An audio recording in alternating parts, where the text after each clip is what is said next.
The Vex'thari Survival Academy occupied an entire moon, which said everything about galactic priorities. Somewhere in the grand tapestry of cosmic evolution, species that had mastered faster-than-light travel, quantum computing, and the complete manipulation of matter at the subatomic level had collectively decided they needed to relearn how to not die in the woods. The irony was apparently lost on everyone involved, which made it even funnier from a certain perspective, specifically the perspective of anyone with functioning critical thinking skills. The Academy's crystalline spires reached into the purple sky like accusing fingers, each one housing simulation chambers, lecture halls, and what the brochure enthusiastically called authentic wilderness experience modules. Authentic, of course, being a relative term when your wilderness had safety protocols, emergency extraction teams on standby, and enough monitoring equipment to track a student's heartbeat from orbit.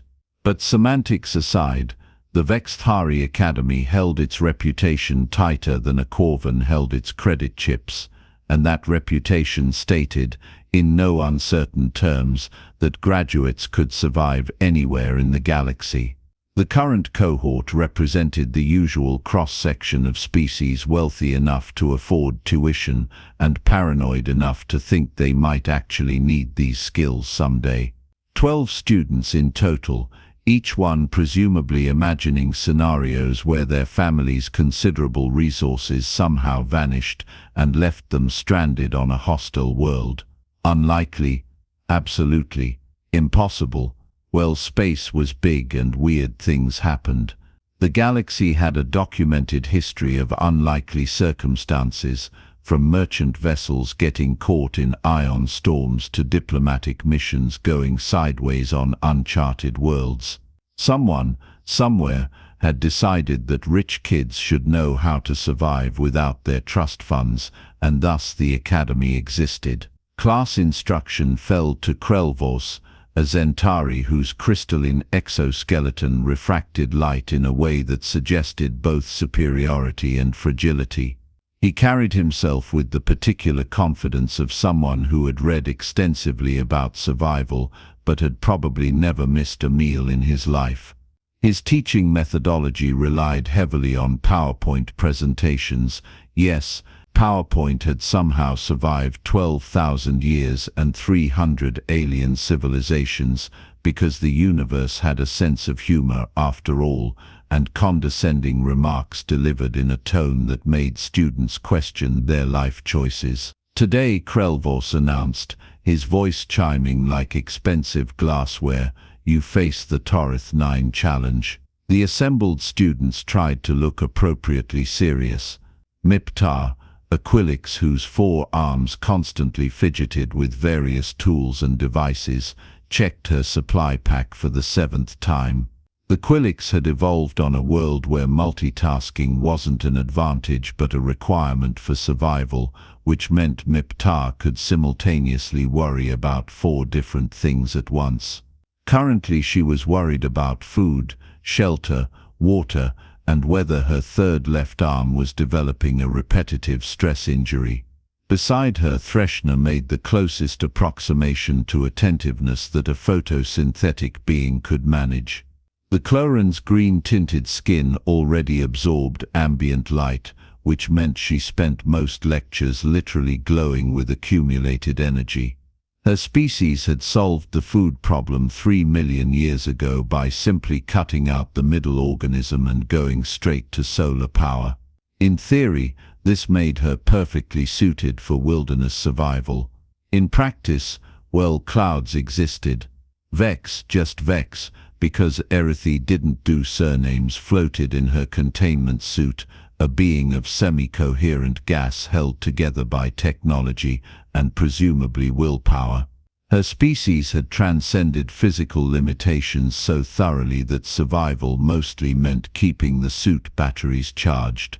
The fact that she was taking this course at all suggested either admirable dedication to personal growth or a serious misunderstanding of what her species actually needed.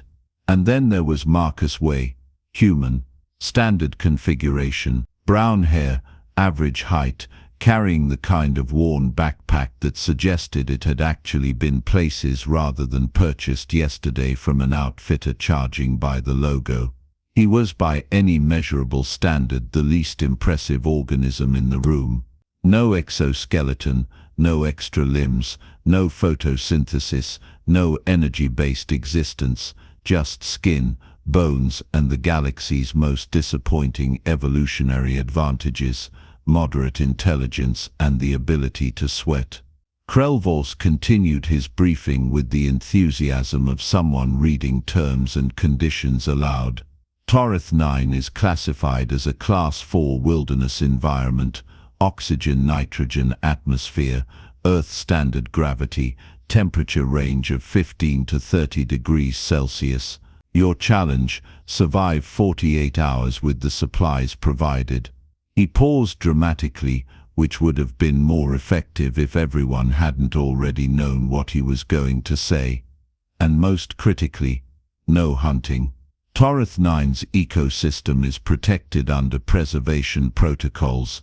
You will not harm, capture, or consume any animal life. Violation results in immediate failure and a very disappointed lecture from me personally. Several students shifted uncomfortably. The no hunting rule was Krelvors' favorite restriction, designed to force students to think creatively about nutrition. In practice, it mostly just made everyone hungry and irritable, which perhaps was the actual lesson. The Vex'thari had interesting ideas about pedagogy, most of which involved controlled suffering and the belief that hunger built character. Whether it actually built character or just built resentment was a question the Academy's marketing department carefully avoided. You have 10 minutes to review your supplies before departure, Krelvors announced. I suggest you use them wisely. The supply kits were identical: basic shelter material, water purification tablets, a fire starting kit that looked suspiciously easy to use, a multi-tool that had more features than most students had fingers, and absolutely nothing resembling food. Because where was the learning in just having food? Miptar immediately began organizing her supplies with 2 arms while the other 2 gestured anxiously. The statistical probability of finding sufficient nutrition without hunting is approximately 63%, accounting for foraging knowledge and edible plant identification. I require only sunlight, Threshner said, somehow managing to sound smug despite lacking a conventional mouth. This exercise favors photosynthetic species. Some of us don't have the luxury of being plants. Vex's translator crackled. Her gaseous form swirled irritably inside the suit. I need to consume organic material to maintain cohesion, preferably something that was recently alive and is now experiencing the opposite of that. Marcus said nothing, just checked his pack methodically, and then pulled out a small battered notebook. He flipped through pages covered in handwriting, diagrams, and what looked like pressed plant samples. Several students noticed and exchanged glances that clearly communicated their opinion. The human was going to fail spectacularly and possibly die, though probably not actually die because the monitoring systems would extract him before it got that serious. The transport shuttle deposited them in a clearing that the Academy's marketing materials would have called pristine wilderness, and that anyone honest would have called aggressively green forest with ominous sounds. Torith 9 smelled like rain and decomposition, that particular perfume of living ecosystems where things grew specifically so other things could eat them and then die and become fertilizer. Circle of life. Very beautiful, also very uncomfortable when you were part of it. Your countdown begins now, Krelvors announced from the shuttle's doorway. I'll be monitoring from orbit. Try not to do anything that requires rescue. It reflects poorly on both of us. The shuttle lifted off, leaving 12 students standing in a forest that suddenly seemed much larger and much less theoretical than it had in the lecture hall. Miptar took charge immediately because someone had to, and her species had instincts about these things. We should establish base camp, inventory potential food sources, and create a resource-sharing system. Why would we share resources? Asked a Krilnak student whose name Marcus hadn't caught. This is an individual assessment. Because cooperation increases survival probability by, I don't need cooperation, I need sunlight. Threshna had already found a patch of clearing and was basically sunbathing, which looked less like survival training and more like a vacation. The group fractured predictably. Some students paired up, others went solo, all of them convinced their particular evolutionary advantages would carry them through. Marcus watched this happen with the expression of someone who had seen this exact dynamic play out before, probably at a corporate team-building retreat that had gone similarly wrong. Then he walked into the forest alone, notebook in hand, while the others were still arguing about territorial boundaries and optimal campsite locations. 6 hours later, things were going poorly for everyone who wasn't a photosynthetic plant person. Miptar had found berries. Beautiful berries, plump and purple and promising. She'd run them through her multi-tool scanner, which had declared them non-toxic to silicon-based life forms. Unfortunately, Miptar was carbon-based, a detail the scanner apparently considered unimportant. Now she was experiencing what her species called vision dancing, which was exactly as unpleasant as it sounded, and also her arms couldn't agree on which direction was up. Vex's containment suit had developed a concerning hum. The humidity was higher than specifications recommended, and moisture was condensing in places moisture had no business condensing. She'd spent the last hour trying to jury-rig a dehumidifier from shelter materials and was seriously contemplating whether failing the course was worse than continuing to exist in what essentially felt like a slowly flooding submarine. Even Threshna had discovered the cruel truth that alien suns were not created equal. Torith 9's star produced light in a spectrum that her chlorophyll equivalent could barely process. She was getting energy, technically, but about as much as a human would get from eating 1 grape per hour. Sustainable? Eventually. Comfortable? Absolutely not. She'd moved between 7 different clearings, looking for better light quality, growing increasingly frustrated with stellar physics. The Krilnak student who had scoffed at cooperation was now trying to eat bark, which was going about as well as eating bark typically goes. His digestive system, evolved for processed proteins and synthesized nutrients, was staging a protest that could probably be heard from orbit. By hour 12, the scattered students had unconsciously drifted back toward each other, drawn by the universal force of shared misery. They gathered in the clearing where they'd started, hungry, tired, and beginning to suspect that maybe Krilvos had a point about humility, though they'd never admit it out loud, because spite was also a universal constant. We could hunt, someone suggested quietly. And fail the course, Miptar countered, though her conviction was notably weaker than 6 hours ago. Her arms had finally agreed on spatial orientation, but now they were all focused on the singular problem of emptiness in her digestive tract. We could hunt small things the scanners might not notice. The scanners notice everything. Krilvos is probably watching us right now, eating whatever Vex'thari eat, feeling very satisfied about our suffering. Up in orbit, Krilvos was indeed watching, though he was drinking fermented mineral solution rather than eating. He was also feeling satisfied, because pedagogy through controlled suffering was the Vex'thari way, and this batch of students was suffering at precisely the appropriate level. He'd calculated the suffering quotient before the exercise began, factored in species-specific discomfort tolerances, and determined that they'd reached optimal learning conditions right about now. Then his monitor beeped. Heat signature detected. Distance 2.3 kilometers from base clearing. Source controlled flame. Krilvos leaned forward, his crystalline features catching the monitor's glow. Who had managed to get a fire going? More importantly, why did they need a fire? It wasn't cold. The temperature was optimal. Unless someone had found something worth cooking, which should have been impossible given the local flora's documented properties. The student signatures began moving toward the heat source. All of them, like moths to a very literal flame. Back in the forest, Miptar smelled it first. Smoke. Someone started a fire. Who cares about fire? Vex's translator crackled. Fire doesn't solve hunger. But there was something else on the wind.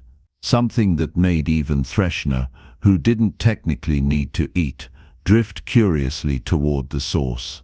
Something that smelled like food. Actual food. The kind that had been transformed by heat and chemistry into something approaching delicious. They found Marcus in a small clearing he'd apparently chosen for its proximity to water and firewood. He sat beside a proper campfire, not the sad little survival fires from training simulations, but a real fire with a bed of coals and everything, tending to several wrapped bundles positioned in the embers. A pile of dirty, knobby objects sat nearby, looking like the forest floor's least appetizing offering. Said Miptar. What are you doing? Marcus looked up, slightly sooty, but apparently thriving. Cooking dinner. Well, technically it's tubers. Roots. But after 12 hours, I'm calling it dinner. The students stared. Then they stared at the pile of roots. Then back at Marcus. You're eating dirt vegetables? Vex asked. I'm eating the underground storage organs of plants specifically evolved to survive seasonal scarcity by stockpiling carbohydrates. Marcus corrected. But yeah, basically dirt vegetables. He used 2 sticks as improvised tongs to pull out one of the wrapped bundles, carefully peeling back the leaves he'd used as wrapping. Steam rose, carrying a smell that made everyone's various digestive systems sit up and pay attention. The root inside was golden brown, soft, and looked absolutely nothing like it had when it was covered in dirt. Marcus broke off a piece, blew on it, and ate it. Hot. But good. How did you? Miptar's 4 arms gestured in confused synchronization. How did you know those were edible? Leaf pattern mostly. Similar to earth potatoes. Also the soil displacement suggested something was growing underground, and these planets tend to follow similar evolutionary patterns. Plants that store energy in roots for harsh seasons. He shrugged. Plus I dug up a tiny piece and did a contact test first. No irritation, no weird smell. Cooked a small amount, tried a bite. Waited an hour. Still alive. So probably safe. You tested potentially toxic food on yourself. Threshner's glow flickered with what might have been concern or possibly judgment. Well, yeah. My species does this thing where we try not to starve. Marcus pulled out more wrapped roots from the coals. There's enough for everyone if you want some. I found a whole patch about half a kilometer that way. The students exchanged glances. Pride warred with hunger. Hunger won, because hunger always wins eventually. One by one, they accepted pieces of roasted root. One by one, their various facial features or feature equivalents registered surprise. This is actually good. Vex's translator somehow conveyed disbelief. It's carbohydrates and fiber with some minerals, Marcus said. Not fancy, but it'll keep you going. You can also boil them if you don't want to wait for roasting. Takes longer, but you can do larger batches. Mipatar chewed slowly, her analytical mind clearly working overtime. You identified an edible food source, developed a processing method, and created a sustainable nutrition plan in less than 12 hours. I mean, I spent the first 3 hours just walking around looking at plants. This isn't exactly advanced survival, it's just roots. But it wasn't just roots, and everyone knew it. It was pattern recognition, risk assessment, botanical knowledge, and the willingness to experiment with potentially dangerous food because the alternative was going hungry. It was every skill their expensive academy training was supposed to teach them, executed casually by the student everyone had written off as disadvantaged. How did humans learn this? Asked the Krillnuk student, who had stopped trying to eat bark and was now very focused on eating root. Marcus shrugged. We spent most of our evolutionary history being not quite good enough at anything. Not the fastest, not the strongest, not the best climbers or swimmers. So we got really good at being persistent and creative about food. You know how many things on Earth are technically poisonous until you cook them right. Cassava, certain beans, fugu fish, if you're feeling fancy. Humans looked at toxic foods and said, but what if we just prepared them differently? He poked the fire with a stick, sending sparks drifting into the darkening sky. We're persistent omnivores. We can eat almost anything if we're stubborn enough about it. That's not really an advantage in a world where you've solved food scarcity, but out here. He gestured at the forest. Turns out being the species that got desperate enough to figure out how to eat roots is actually pretty useful. Word spread through the monitoring network faster than forest fire. The human had not only found food, but was teaching other students his foraging techniques. By hour 18, Marcus had 3 students following him through the forest, learning to identify edible plants by leaf pattern, growth habit, and ecological context. See how the soil's displaced here. Something below is pushing up. What was pushing up? Could be roots, could be tubers, could be some kind of underground fungus. You check the leaves, these have a waxy coating, suggests they're storing water efficiently, probably means the plants evolved for resource conservation. That usually correlates with energy-dense underground storage. Mipatar was frantically taking notes on her datapad. This is more practical information than 6 weeks of lectures. Well, lectures are good for theory, but theory doesn't really matter when you're hungry. Marcus demonstrated how to dig without damaging root systems, how to test for latex sap that might indicate toxicity, how to recognize patterns in plant distribution that suggested soil conditions. By hour 24, base camp had transformed into something resembling a functional community kitchen. Marcus had shown them how to maintain a cooking fire, how to create ember beds for even heat, how to wrap foods in leaves for steaming. Students who had been ready to give up were now comparing notes on which plant species seemed most promising. I found something with a bulb structure, reported a Telvanni student. Purple and onion-shaped. Marcus examined it carefully, turning it over in his hands and checking for external damage or rot. The smell is sulfurous, similar to earth alliums. The layers are clean, no rot. We could try it, but small test first. They developed a system, find, test, wait, confirm. It was slower than hunting, but it worked. More importantly, it worked within the rules, which meant Krelvos up in orbit couldn't do anything except watch as his entire pedagogical framework got casually dismantled by a human with a notebook and excessive knowledge of root vegetables. The instructor's crystalline face reflected light in patterns that suggested deep irritation. Marcus was following every protocol, breaking no rules, and somehow making Krelvos look foolish without saying a single disrespectful word.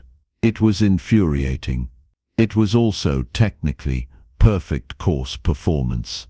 By hour 36, students were trading information freely. The chloran who could photosynthesize taught others how to identify sun exposure patterns for plant growth. The Quillix with 4 arms demonstrated efficient digging techniques.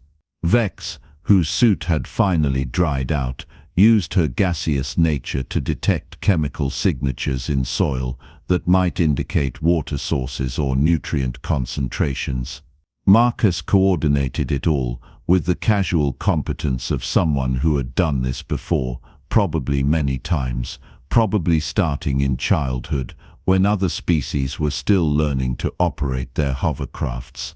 "You've done this a lot, haven't you?" Mipitar asked, watching him bank the fire for slow cooking overnight. "My family camped every summer. Montana, Wyoming, sometimes Alaska if we saved enough. My grandfather was old school about it, minimal supplies live off the land, that whole thing." Marcus smiled at the memory. "I complained so much as a kid, thought it was pointless torture. Now I'm apparently the only person in this academy who knows how to dig up dinner." "It's more than that though," Mipitar insisted. "You're teaching us to see patterns, to understand ecosystems rather than just extract from them. That's sophisticated ecological thinking." "It's really not. It's just paying attention." But Marcus looked pleased anyway. Humans had to pay attention because we didn't have other options. No venom, no claws, no natural armor. Just big brains and stubborn refusal to quit. So we learned to read landscapes, predict plant behavior, understand seasonal patterns. We had to, or we starved. Hour 48 arrived with the transport shuttle's distinctive hum. Krelvos descended the ramp, prepared to deliver his standard post-exercise lecture about humility, teamwork, and the importance of preparation. He stopped when he saw the camp. The fire still burned in its properly constructed pit.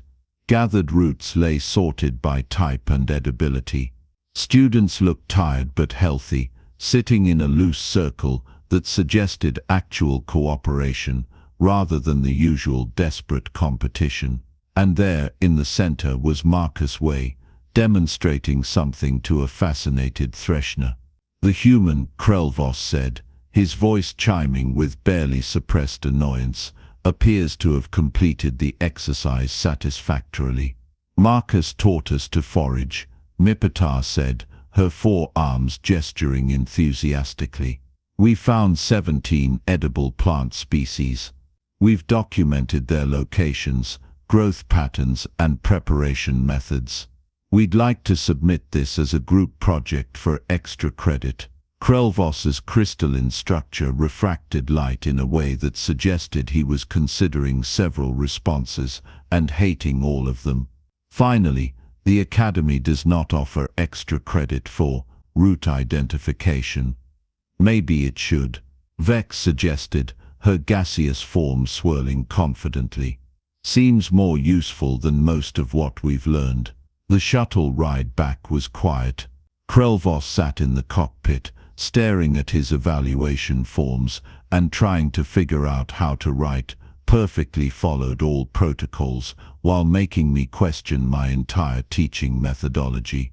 The students compared notes, planned future foraging expeditions, and generally exhibited the kind of enthusiasm that educators allegedly wanted, but that Krelvos found deeply unsettling when it came from sources outside his curriculum. Marcus sat by the window, watching Torith 9 shrink below them. Just another planet where humans turned out to be weirdly good at not dying, usually by doing something obvious that everyone else had somehow overcomplicated. 3 weeks later, the Vex'thari Academy quietly updated its course catalog. New offering, Alternative nutritional strategies in wilderness environments. The description mentioned nothing about roots, dirt, or humans, because institutional pride was apparently stronger than practical honesty. The course syllabus, however, heavily referenced Earth botanical patterns and included a recommended reading list that was suspiciously focused on human agricultural history. But students knew. The story spread through the academy, then to other institutions, then across the entire educational network. That time a human got stranded on a planet with no hunting allowed and just found food. Underground food. Food that had been there the whole time, waiting for someone practical enough to dig it up and smart enough to figure out how not to poison themselves.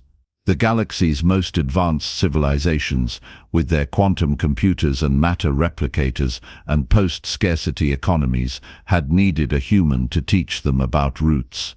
The irony was not lost on anyone, except possibly Krelvos, who seemed determined to miss the point out of spite. Enrollment in wilderness survival courses increased 17% over the next semester. Humans, previously considered marginal candidates due to their lack of specialized evolutionary advantages, suddenly found themselves in demand as instructors and consultants. Apparently, being mediocre at everything had prepared them to be excellent at the one thing that mattered, staying alive when things got complicated. Marcus graduated top of his class, received multiple job offers from survival training programs across 3 sectors, and politely declined all of them to go work for a terraforming company that needed someone who understood how to establish sustainable food systems on new worlds. Because knowing how to find roots was useful, but knowing how to plant them was a career. Somewhere in the vastness of space, on stations and ships and planetary surfaces, humans continued doing what they'd always done, surviving through sheer stubborn practicality, one improvised meal at a time. The rest of the galaxy watched with a mixture of fascination and mild horror, trying to figure out how a species that had only recently figured out faster than light travel had somehow mastered the much more fundamental skill of simply not dying when things got complicated. The answer, as Marcus could have told them, was remarkably simple. When you spent your entire evolutionary history being just barely good enough at everything, you got really good at figuring out the basics. And sometimes, when the galaxy's elite needed to remember what survival actually meant, it took someone who knew how to dig up roots and share them around a fire. The Academy said no hunting today. The human found roots, roasted them, and shared food. And somehow, in that simple act, reminded everyone that the most sophisticated survival skill was often the oldest one, knowing how to eat what the ground provided, and generous enough to teach others the same. Because survival was never really about being the strongest or the fastest or the most specialized, it was about being adaptable enough to find dinner when dinner didn't come looking for you, and human enough to share it when you did.